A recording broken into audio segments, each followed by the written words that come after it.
The album opener is a song called Exordium. Exordium, another acoustic album opener. And it serves as a prelude to what's to come. It's just a really ominous song. We wanted an epic acoustic intro to kind of set the mood for the album. And we were debating on whether to change some of the chords a little bit because it's so dissonant. But then we kind of decided that we actually like that a lot. It like made it ominous in a weird way. Like I literally just laid down the root line that I enjoyed, and then I kept playing it over again, and just kind of experimenting with different spots to come in on for the harmony, till I found one that sounded cool, and it almost has an eerie sound to it. Exordium means the beginning. Exordium is just a great way to kick off the album before you get kicked right in the nuts with War Vessel.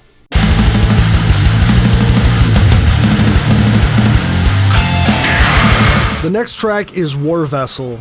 War Vessel, second track off the album. To me, it's the heaviest track on the album. It's no bullshit, in your face right out the gate. A lot of fast, thrashy parts, blasts. Fast, double bass, super fast bass playing, super fast guitar playing. It's hyper speed, it's ultra fucking energy. The song contains some of my favorite riffs. There's like a lot of like arpeggiated patterns. From a vocal standpoint, this song is just a son of a bitch. The idea for War Vessel came from Derek and myself's first band, Forever Lost. The song was way too technical for Astralborne, so we kind of broke down the best bits of it. How it works with Astralborne is I usually come in after Derek and Jason sit down, they write this album, and I just kind of try and make the bass as best I can to fit the vibe of the song. So when they brought me this one, I was like, shit, like this is gonna be difficult. It's definitely one of the fastest tracks on the album. The drums are fucking relentless. You really don't get any moment to take a breath on that song. The first chapter of the song's extremely heavy, fast, raging. And it's followed by the meat of the song, which to me is more Iron Maiden. It's extremely melodic in the verses. It's got a really cool anthem-y chorus to it with a twin harmony guitar. And it's just fucking awesome. It's really the epitome of what Across the Aeons is all about. This song, I think, is a great highlight of the ability of Astralborne because we can play slow, we can play fast, we can play melodic, we can play thrash. Like, it's just so many influences between three people. And it just never lets up from start to finish. The solo to the song kind of has a classic vibe to it. To me, it's very Iron Maiden, very power metal. War Vessel lyrically was about the evolution of the battleship. So the song really kind of examines the most unstoppable war machine created by mankind.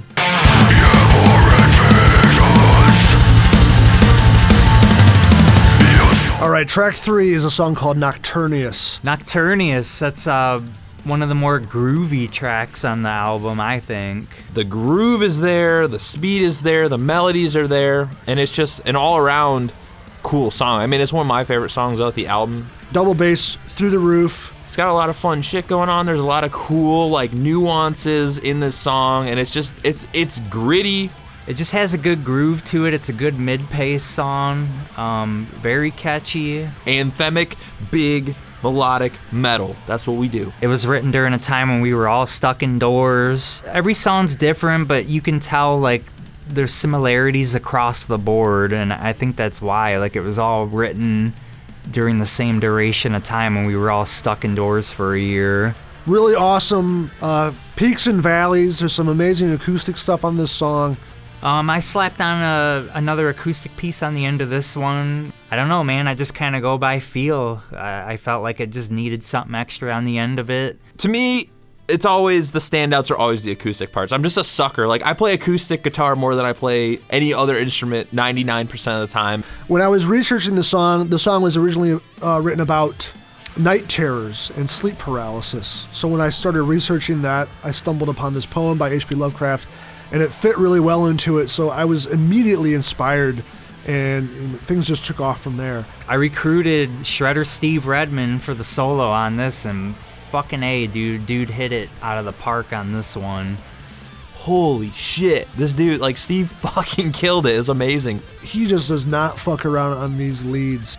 I don't know, man, dude's a prodigy. When Steve delivered that to us, we were fucking, at the edges of our seats. super glad to have Steve on this album as a fellow label mate, Day of the Beast, for Token. And thanks again, brother. Thanks for your contribution. Appreciate it.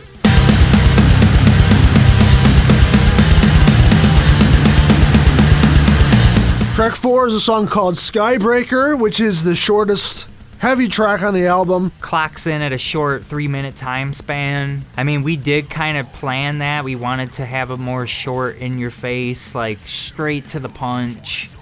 This song is, in my opinion, drastically different from anything that we've done in the past. Pure adrenaline. You know, just the way it's written, it's very to the point. Skybreaker is just a fucking banger, man. It's just not here to fuck around. It's not here to be your friend. It's here to pulverize you, and it does a great job at that. It fucking, from start to finish, this song never lets up. It's got a cool, catchy chorus again. More open-ended, like big sing-along choruses. I think this album has more of that than the first one did. And I think it has a lot to offer in that short time. I mean, you've got these crazy blast beats. You've got this crazy fast, like no bullshit, no, you know, like big fluffy melodies that are like, you know, like real dramatic and epic. The solos, I just tried to rip it up. I mean, my favorite is the second one I come in on. It just kind of weeps. The mission statement of this song was pure Gothenburg worship. It's got everything you could ask for, and you know, it has a lot of punch to it. It's got a lot of impact. I think it's one of the faster tracks on the album. Fast drums, fast guitar, shreddy solo, sick fucking vocals. Straight to the point, locked and loaded.